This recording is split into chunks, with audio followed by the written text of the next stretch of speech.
Bem-vindo ao meu sexto podcast. Meu nome é Letícia Guirmães Zambon e se você me acompanhou no meu último episódio, eu falei sobre as consequências a partir do uso excessivo do nitrogênio.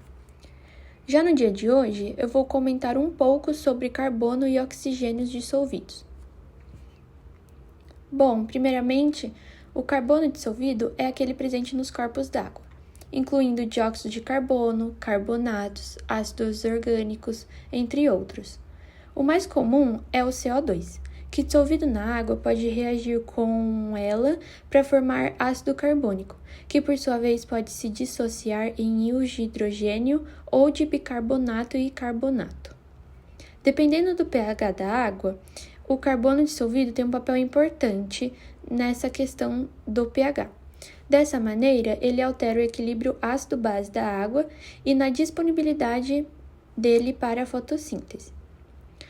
Todos esses processos ajudam a estabilizar o pH da água, impedindo mudanças abruptas.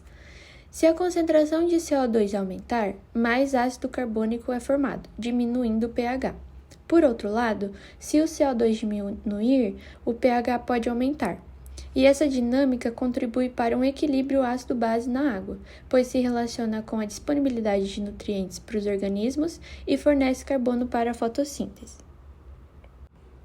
Nesse sentido, as principais fontes de carbono dissolvido são dióxido de carbono da atmosfera, a decomposição de matéria orgânica, como folhas, detritos de plantas e animais mortos, e a respiração dos organismos, desempenhando então papéis importantes para os ciclos biogeoquímicos e também na ecologia aquática. Bom, um ponto a se pensar é o aumento do carbono na atmosfera, uma vez que o dióxido de carbono na atmosfera é absorvido pelos oceanos, onde se dissolve na água, o que pode levar também à acidificação dos oceanos, que acaba gerando impactos adversos nos ecossistemas marinhos. Isso inclui danos a organismos com esqueletos calcários, como corais e moluscos.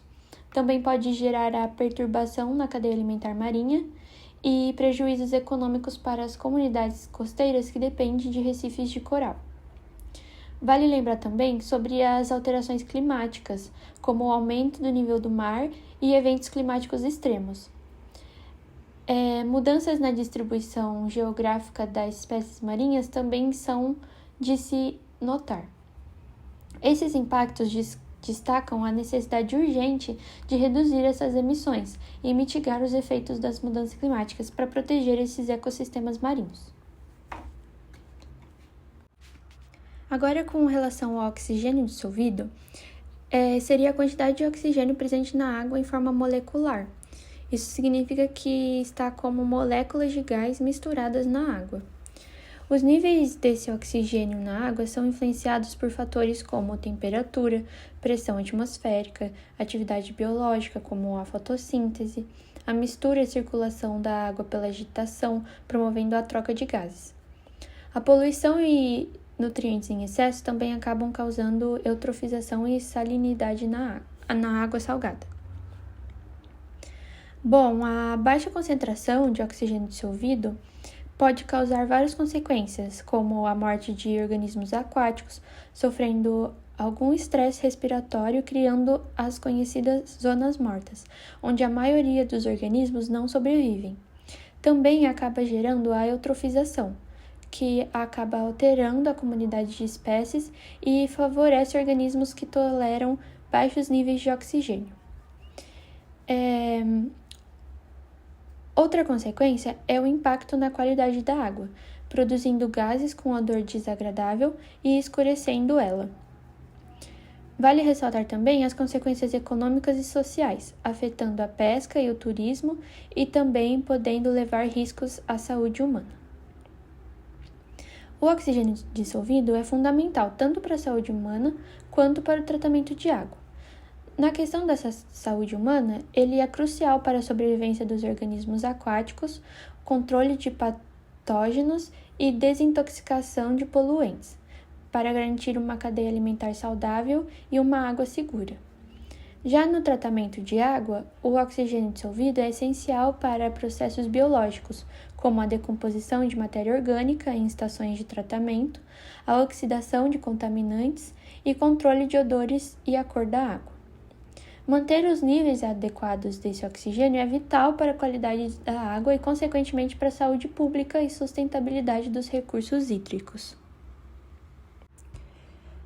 Como pudemos perceber, ao longo do podcast, tanto o carbono dissolvido quanto o oxigênio dissolvido estão intimamente interligados por meio de processos biológicos e químicos, como a fotossíntese, respiração, decomposição e as trocas com a atmosfera.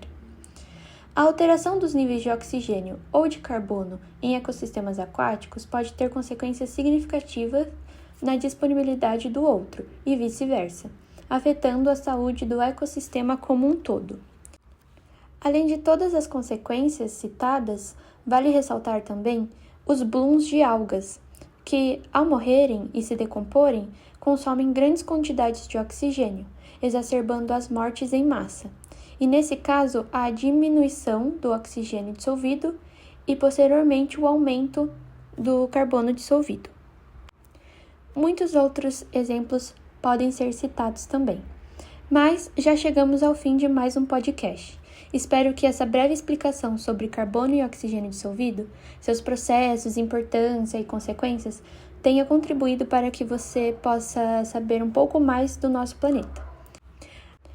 Agradeço por ter me acompanhado aqui durante todos esses podcasts. Espero que eles tenham sido enriquecedor para você, como foi para mim.